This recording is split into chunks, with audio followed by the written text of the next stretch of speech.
મને ખબર છે કે મારા શબ્દથી તમારી લાગણી દુભાણી છે, તમારા આત્મસન્માનને ઠેસ પહોંચી છે, પણ હું જે વખત બોલ્યો તો એ વખત હું ફોનમાં નતો, આવેશમાં આવી ગયો તો, અને તમને જે હું શબ્દ બોલ્યો અને તમને કાઠું લાગ્યું હોય, તમને ખોટું લાગ્યું હોય, એ મારા શબ્દ હું પાછા લેવું છું અને હું તમને ખાતરી આલું છું કે હું તમને જે બોલ્યો એ હવે કોઈ દાડો જિંદગીમાં બોલ્યો નહીં, અને હવે બોલ્યા પહેલા હો વખત વિચાર કર્યો, અને તમારી લાગણી દુભાણી છે, તમારા આત્મસન્માનને ઠેસ પહોંચી છે, અને તમારે જે દિલ દુખી થયું છે એ બદલ હું બે હાથ જોડીને માફી માંગુ છું.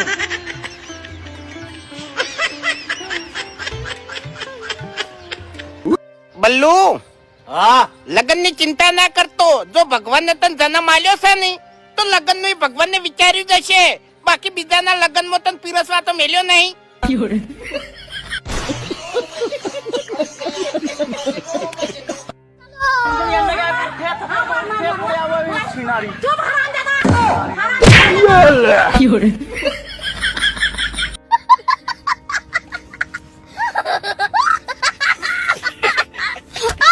ભાઈ બંને મને કીધું કે તું ખાલી એને પાડ, પછી તો હું બેઠો છું. અને હવે મામલો પોલીસ સ્ટેશન પહોંચ્યો છે અને હજુ જી બેઠો છે. दोस्त दोस्त ना रहा.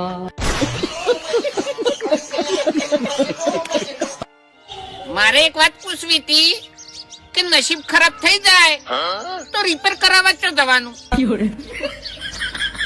કેજો ને ખબર હોય તો.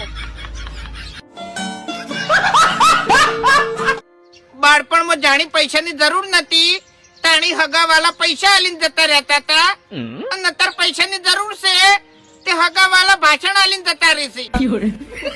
શું કરવાનું?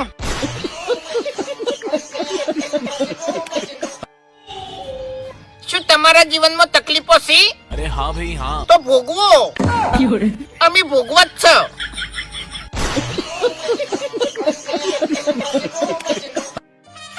ગોમમાં 4 જણા ડ્રીમ 11 માં ટીમ બનાવતા શીખવાડ્યું તું. અચ્છા. અને હવે 4 જણા ભીખ માગે છે. મારું નામ ના આવે તો હારી વાત છે.